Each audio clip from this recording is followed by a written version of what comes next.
السلام علیکم تمام دیکھنے اور سننے والوں کو میرا محبت بھرا سلام۔ دوستو آج ہم بات کریں گے جنگ یرموک کے بارے۔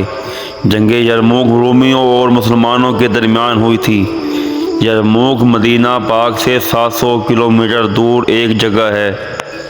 جنگ یرموک میں رومیوں کی تعداد 1.5 لاکھ تھی جبکہ مسلمان صرف 30,000 پر مشتمل تھے۔ جنگ یرموک میں مسلمانوں کے سردار حضرت ابو عبیدہ بن جراح تھے۔ ایک دن کفار کے لشکر کے سردار نے کہا آج عربوں سے لڑیں گے، کیونکہ مسلمانوں میں تو سبھی عرب تھے مگر رومیوں کے لشکر میں ایک قبیلہ بنو غسان کا تھا۔ بنو غسان مسلمان نہیں ہوئے تھے، ان کی اکثریت آج بھی غیر مسلم ہے۔ کفار کے سردار جبلہ بن احم نے کہا آج صرف عرب نکلیں اور عربوں سے لڑیں۔ کفار کے لشکر میں عربوں کی تعداد 60,000 تھی۔ جب یہ خبر مسلمانوں کو پتہ چلی تو مسلمانوں کے ایک سردار حضرت خالد بن ولید نے کہا اے ابو عبیدہ مجھے صرف 30 آدمی دے، میں 60,000 کے مقابلے میں جاتا ہوں۔ اس کے مقابلے میں حضرت ابو سفیان نے کہا کہ 30 آدمی خالد کم ہیں، تم مارے جاؤ گے۔ تو حضرت خالد نے کہا اے ابو سفیان کیا تم ڈرتا ہے؟ اللہ پہ بھروسہ نہیں؟ ابو سفیان نے کہا نہیں بھروسہ ہے، لیکن 30 آدمیوں کا مقابلہ 60,000 سے یہ عقل میں نہ آنے والی بات ہے۔ اس پر ابو عبیدہ بن جراح جو مسلمانوں کے لشکر کے امیر تھے انہوں نے کہا اے خالد ابو سفیان کی بات صحیح ہے، تم 30 آدمی لے کے نہ جاؤ بلکہ 60 لے کے جاؤ۔ تو حضرت خالد نے کہا ٹھیک ہے، پھر میں مسلمانوں کے لشکر میں سے 60 آدمی چن لیتا ہوں۔ مسلمانوں کے لشکر میں 29,000 تابعی تھے اور 1,000 صحابی ہیں۔ حضرت خالد بن ولید نے کہا کہ میں ذاتی طور پر اس لشکر میں ایسے لوگوں کو جانتا ہوں جب وہ اللہ کے سامنے دعا کے لیے ہاتھ اٹھاتے ہیں تو اللہ ان کے ہاتھ خالی نہیں لوٹاتا۔ ابو عبیدہ بن جراح نے کہا اے خالد تو پھر چن لے۔ حضرت خالد بن ولید نے آوازیں لگانا شروع کی۔ فضل ابن عباس سب سے پہلے اہل بیت میں سے نام لیا، پھر زبیر ابن عوام، عمر بن تمیمی، رافع بن عمیرہ۔ یہاں پہ آپ کو بتاتے چلیں رافع بن عمیرہ عرب کے مشہور قبیلے بنو طے کا سب سے بڑا ڈاکو تھا، مگر اب اللہ نے ہدایت دی تو ان لوگوں میں شامل ہو گیا کہ جو اللہ کے سامنے ہاتھ اٹھائیں اللہ ان کے ہاتھ خالی نہیں لوٹاتا۔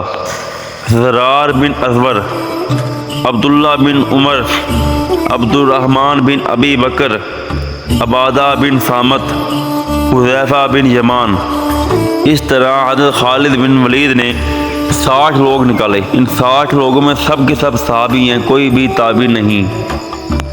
جب اگلی صبح یہ 60 صحابیوں کا لشکر 60,000 کے مقابلے میں نکلا تو کفار کے سردار جبلہ بن احم نے دیکھا کہ یہ 60 لوگ آ رہے ہیں، شاید یہ صلح کے لیے آ رہے ہیں۔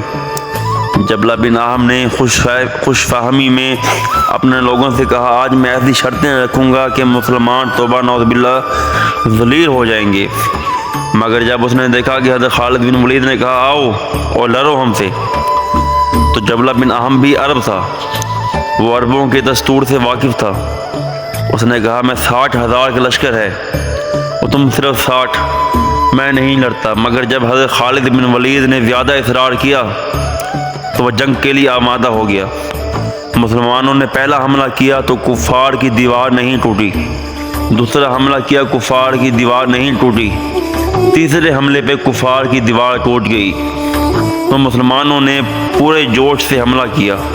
مسلمان حضرت خالد کے حکم سے 6 کی ٹولیوں میں تقسیم ہو گئے۔ حضرت خالد بن ولید کی ٹولی میں حضرت خالد بن ولید، فضل ابن عباس، زبیر ابن عوام، رافع بن عمیرہ زرار بن ازور اور عبداللہ بن عمر شامل ہیں۔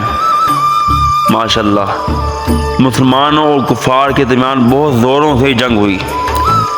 اثر تک جب کوئی نتیجہ ابو عبیدہ کے سامنے نہ آیا تو ابو عبیدہ نے کہا ہائے خالد نے میرے صحابی شہید کر دیے، مگر پھر اچانک آوازیں آئیں بھاگو بھاگو۔ ابھی تک ابو عبیدہ کہہ رہے تھے مسلمانوں کی مدد کے لیے چلو، ابو سفیان منع کر رہے تھے، مگر جب بھاگو بھاگو کی آوازیں آئی تو یہ مسلمانوں کا لشکر سمجھ گیا کہ مسلمان جیت چکے ہیں، تو ابو عبیدہ اور مسلمانوں کا لشکر ان 60 مسلمانوں کے پیچھے گئے۔ جا کے دیکھا تو کفار بھاگ رہے ہیں، مگر حضرت خالد کے ساتھ صرف 20 صحابی تھے۔ حضرت خالد نے کہا باقی 40 کہاں ہیں؟ تو حضرت رافع بن عمیرہ نے کہا پہلے لاشیں دیکھو کہیں شہید نہ ہو گئے ہوں۔ لاشیں دیکھی تو ان لاشوں میں 5000 رومی تھے۔ صرف 60 مسلمانوں نے 5000 کفار کو قتل کر دیا اور 10 صحابی تھے۔ تو حضرت خالد نے کہا تو باقی 30 کہاں ہیں؟ تو پھر یہ سمجھ گئے کہ باقی 30 کفار کے پیچھے گئے ہیں۔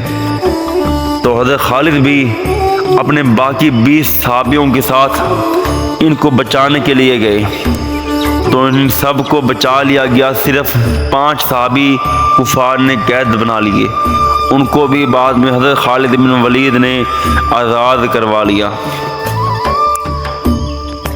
دوستو یہ جنگ یرموک کا وہ واقعہ تھا کہ تمام عرب میں مسلمانوں کو خوف بیٹھ گیا، ہر کوئی حضرت خالد بن ولید کے نام سے بھی کانپتا تھا۔